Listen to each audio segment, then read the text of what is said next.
निकेतन education care में आपका स्वागत है। मैं केसी मिश्रा आज आप लोगों के बीच वर्ण पर हम लोग चर्चा करेंगे। वर्ण क्या है उसको समझेंगे, उसकी परिभाषा क्या है, उसके भेद कितने हैं इसको हम जानेंगे। और मैं ये बता दूं आपको ये जो वर्ण प्रकरण चैप्टर है, जो आपका ये जो वर्ण प्रकरण चैप्टर है, ये 6, 7, 8 तीनों क्लास के लिए बहुत ही इम्पोर्टेंट है, बहुत ही महत्वपूर्ण है और इसको समझना बहुत जरूरी है आप लोगों के लिए। इसलिए भी जरूरी है कि आगे वर्ण प्रकरण के बाद जो आगे का चैप्टर है उसमें इनसे संबंधित बहुत सी बातों की आपको आवश्यकता पड़ेगी और उस समय जब इसको आप नहीं समझेंगे तो फिर आपको दिक्कत होगी। तो सबसे पहले हम चर्चा की शुरुआत करते हैं कि वर्ण क्या है, वर्ण किसे कहते हैं। छात्रों, आप लोगों से प्रश्न पूछा जाता होगा, कोई पूछता होगा कि वर्ण क्या है, वर्ण किसे कहते हैं। तो आप लोग अमूमन यह परिभाषा जानते हैं, जो सही भी है, यही परिभाषा भी है कि वर्ण उस मूल ध्वनि को कहते हैं जिसका खंड या टुकड़ा नहीं किया जा सकता है। वर्ण उस मूल ध्वनि को कहते हैं जिसका खंड या टुकड़ा नहीं किया जा सकता है, ये आप जानते हैं।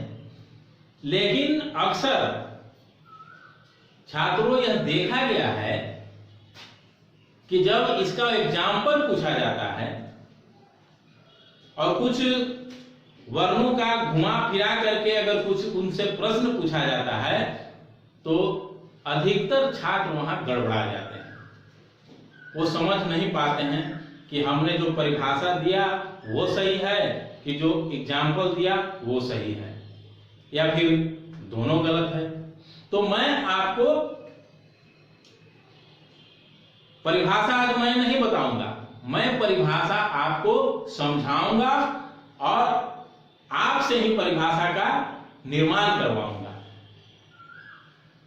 अगर मुझसे कोई पूछे कि वर्ण क्या है, आपसे अगर कोई पूछेगा कि वर्ण क्या है तो आप तो कह देंगे कि वर्ण उस मूल ध्वनि को कहते हैं जिसका खंड या टुकड़ा नहीं किया जा सकता है। तो भाई इतना लंबा चौड़ा परिभाषा, इतनी लंबी चौड़ी परिभाषा मुझे याद नहीं है, मैं इतना याद नहीं कर सकता हूं। मैं तो यही कहूंगा कि वर्ण क्या है, वर्ण ध्वनि है, ध्वनि।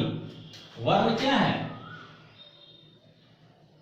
ध्वनि है, बस। वर्ण क्या है, ध्वनि है। ध्वनि मीन्स साउंड, आवाज। कितना आसान परिभाषा है। वर्ण क्या है तो हम कह देंगे ध्वनि है। लेकिन छात्रों यहां थोड़ा सा ध्यान देने की बात है। कोई आपसे प्रश्न कर सकता है कि वर्ण यदि ध्वनि है तो कई प्रकार की ध्वनियों को हम सुनते हैं। चिड़िया जब चहचहाती है, ची ची करती है तो वो भी ध्वनि करती है। जब हम सड़क पर चलते हैं और मोटर कार गाड़ी चलते हैं तो उनसे भी हॉर्न बजते हैं तो वो भी ध्वनि है। या कोई वैसा काम करते हैं जिसमें कुछ पीटते हैं तो उससे भी टन टन या ठक ठक की आवाज निकलती है, ध्वनि निकलती है। तो उसको भी हम ध्वनि है, तो उसको भी हम वर्ण कहेंगे, वो भी ध्वनि है। क्योंकि मैंने कहा कि वर्ण क्या है, ध्वनि है। तो यहां थोड़ा सा समझने की जरूरत है और इसको समझाने के लिए छात्रों मैं आपको एक शब्द और जोड़ देता हूं। क्या जोड़ देता हूं, मूल। ध्वनि के आगे मैं लिख देता हूं मूल। वर्ण क्या है, मूल ध्वनि है।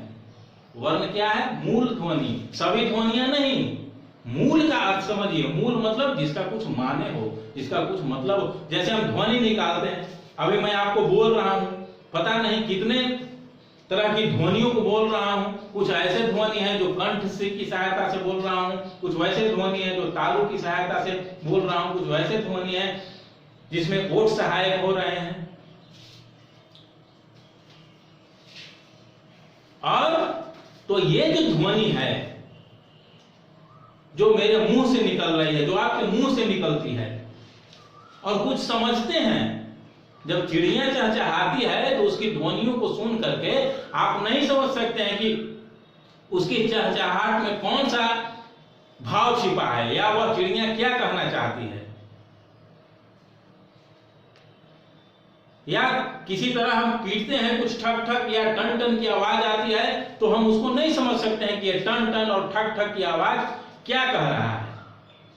इसलिए छात्रों सब ध्वनियों को नहीं, किस ध्वनि को? मूल ध्वनि को। अब आपकी परिभाषा और आसान हो गई, कंफ्यूजन भी दूर हो गया कि वर्ण क्या है? मूल ध्वनि है। वर्ण क्या है? मूल ध्वनि है। और अंतिम में एक शब्द मैं और इसमें जोड़ना चाहता हूं कि वह ध्वनि है। आप ही ने तो बताया था कि जिसको खंड या टुकड़ा नहीं किया जा सकता है, यानी कि वह अखंडित है, खंड उसको नहीं किया जा सकता है। इसलिए मैं एक शब्द और जोड़ रहा हूं, अखंडित। अखंडित। अब इसके आगे मैं कोई शब्द नहीं जोड़ूंगा। अब वर्ण की परिभाषा इससे निकल गई। वर्ण क्या है? अखंडित मूल ध्वनि। वर्ण किसे कहते हैं? अखंडित मूल ध्वनि को वर्ण कहते हैं। अब जब इसको आप समझ गए हैं, अच्छी तरह आपके दिमाग में यह बात आ गई है, तो आप इसके समझने से आप जितना लंबी चौड़ी परिभाषा निकाल लें कि वर्ण उस मूल ध्वनि को कहते हैं जिसका खंड या टुकड़ा नहीं किया जा सकता है, या इसमें जो आपका विचार हो, लेकिन उसका बेस यही है कि वर्ण क्या है? अखंडित मूल ध्वनि है। वर्ण क्या है? अखंडित मूल ध्वनि है। तो हम वर्ण को समझ गए। अब छात्रों कहीं कहीं यह दिक्कत होती है कि एक शब्द आता है अक्षर। अक्षर तो इसमें कहीं कहीं कंफ्यूज कर जाते हैं छात्र कि वर्ण क्या है और अक्षर क्या है। वर्ण अलग है, अक्षर अलग है, या दोनों एक है। तो हम अक्षर की परिभाषा अक्षर शब्द में ही छिपी हुई है। आप इसको देखें, अक्षर को हम तोड़ते हैं तो इसमें दो शब्द मिलते हैं, अ और क्षर। अक्षर को जब हम तोड़ते हैं तो इसमें क्या मिला होता है? अ और क्षर। अ का मतलब होता है नहीं, अ का मतलब होता है नहीं, और क्षर का मतलब होता है नाश होना। क्षर का मतलब क्या होता है? नाश होना। हम कोई अलग से परिभाषा नहीं बता रहे हैं, मैं इन्हीं से परिभाषा ढूंढने का प्रयास कर रहा हूं। अ मतलब नहीं और क्षर मतलब नाश होना। आप किसी भी शब्द के आगे अ लगा दीजिए, उसका अर्थ हो जाएगा कि वह चीज नहीं, सफल। और उसके आगे अ लगा दीजिए, असफल, यानी कि सफल नहीं। सत्य, और उसके आगे अ लगा दीजिए, असत्य, यानी कि सत्य नहीं। तो अ का अर्थ होता है नहीं। अब यहां देखिए, नाश होना, क्षर का मतलब नाश होना, अ का मतलब नहीं, यानी कि नाश नहीं होना, यानी कि नाश न हो। और आपने वर्ण का भी यही परिभाषा जाना है कि उसका भी नाश नहीं होता है, उसका भी खंड नहीं होता है, उसको भी टुकड़ा नहीं किया जा सकता, और अक्षर को भी नाश नहीं किया जा सकता। तो हम कह सकते हैं कि वर्ण या अक्षर एक ही है। वर्ण या अक्षर क्या है? एक ही है। इसमें कहीं कंफ्यूजन में नहीं पड़ना है कि दोनों अलग अलग चीजें हैं, क्योंकि अक्षर का भी नाश नहीं होता है और वर्ण का भी नाश नहीं होता है। तो वर्ण और अक्षर एक ही है। जिसका नाश नहीं होता है। अब एग्जाम्पल देखें, हम एग्जाम्पल देते हैं अ, आ, क, ख, ग। अब यहां देखिए, मैं जो एग्जाम्पल दे दिया हूं इसमें कुछ गलत नहीं मैं लिखा हूं। जनरली छात्रों से अगर पूछा जाता है कि अच्छा ठीक है आप एग्जाम्पल दीजिए, वर्ण की परिभाषा तो आप जानते हैं कि वर्ण उस मूल ध्वनि को कहते हैं जिसका खंड या टुकड़ा नहीं किया जा सकता। एग्जाम्पल दीजिए, तो अ, ई, उ देते हैं, यहां तक तो समझ रहे हैं, लेकिन क कह देते हैं। अब क में गड़बड़ा जाते हैं। इस क को तो हम तोड़ सकते हैं, क हलंत अ, तब बनाई क, क तो टूट गया। और परिभाषा आपका कहता है कि अक्षर क्या है, अखंडित है, उसको तोड़ नहीं सकते हैं, और यहां टूट गया, तो ये क एग्जाम्पल आपका गलत हो गया। क बोलना है लेकिन उसको क्या कहना है, क हलंत, ख हलंत, ग हलंत,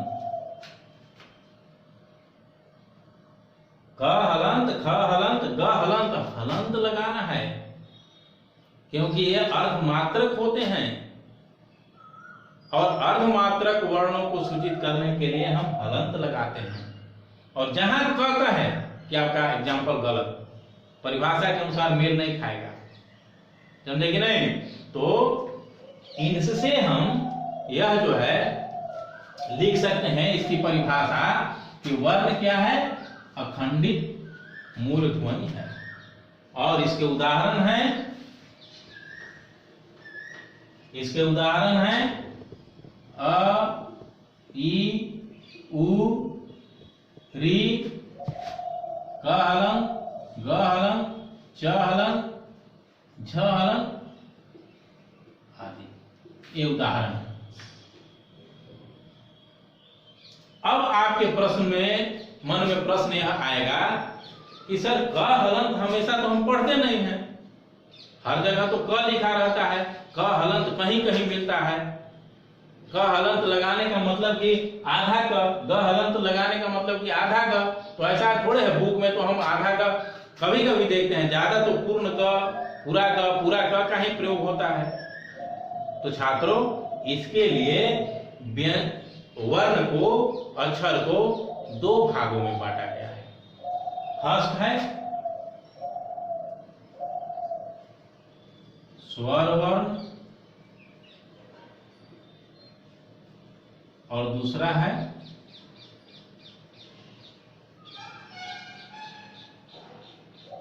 व्यंजन वर्ण। फर्स्ट है स्वर वर्ण और दूसरा है व्यंजन वर्ण।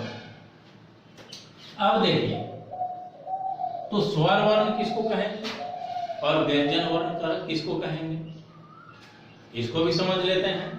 तो सबसे पहले आते हैं स्वर वर्ण।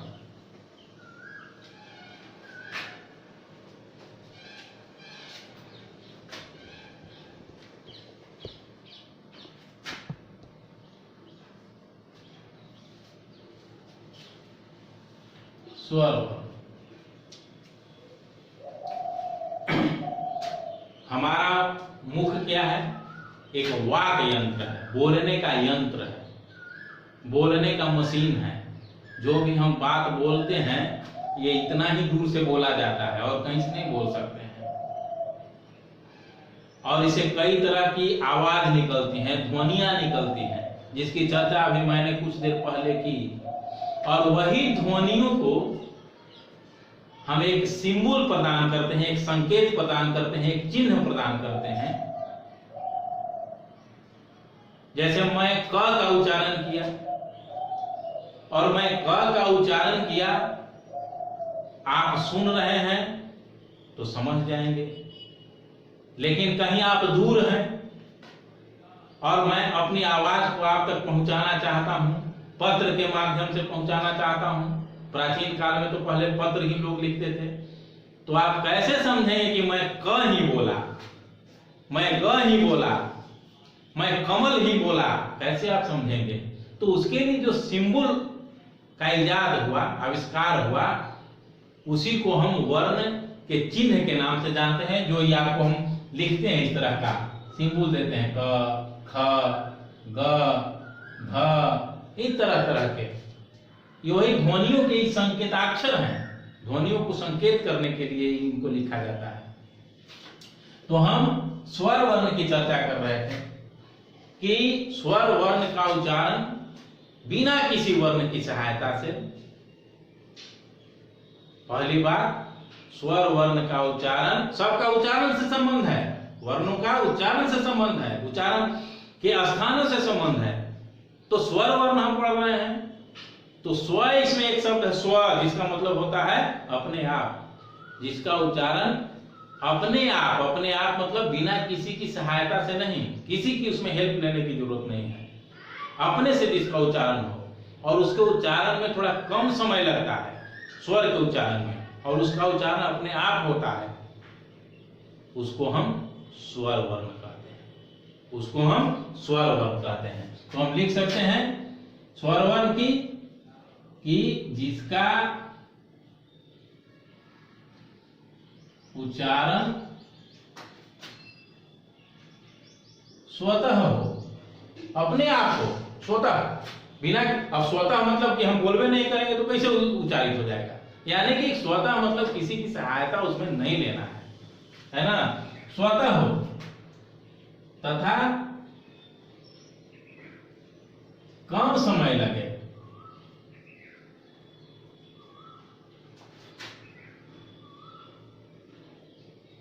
उसे स्वर वर्ण कहते हैं। जैसे अ, ई, उ, री, ली, आ भी लिखिए, ए भी लिखिए, ओ भी लिखिए, ये सब स्वर वर्ण है, ठीक है। अब उसके बाद दूसरा आता है व्यंजन वर्ण।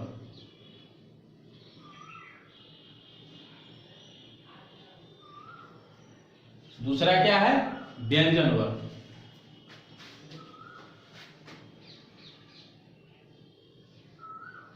व्यंजन वर्ण दूसरा है व्यंजन वर्ण। तो व्यंजन वर्ण की परिभाषा क्या है कि जिन वर्णों का उच्चारण स्वर की सहायता से हो। व्यंजन वर्ण बिना स्वर की सहायता से बोले नहीं जा सकते हैं, उसे हम व्यंजन वर्ण कहते हैं। अब देखिए यहाँ कम समय लगे नहीं, यहाँ ये सॉरी यहाँ ये ह्रस्व स्वर का परिभाषा लिखा गया था, जिसका उच्चारण स्वतः हो उसे स्वर वर्ण कहते हैं। इतना ही आप याद रखिए, वो ह्रस्व स्वर का उसमें थोड़ा सा आ गया था, ये रखिए। व्यंजन वर्ण को देखिए, व्यंजन वर्ण क्या है? जिसका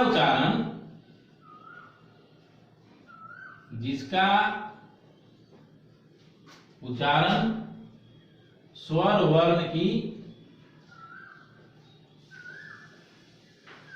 सहायता से हो, उसे व्यंजन वर्ण कहते हैं। जैसे में देखिए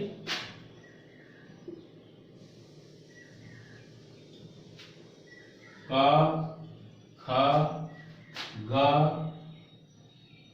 च, प आदि।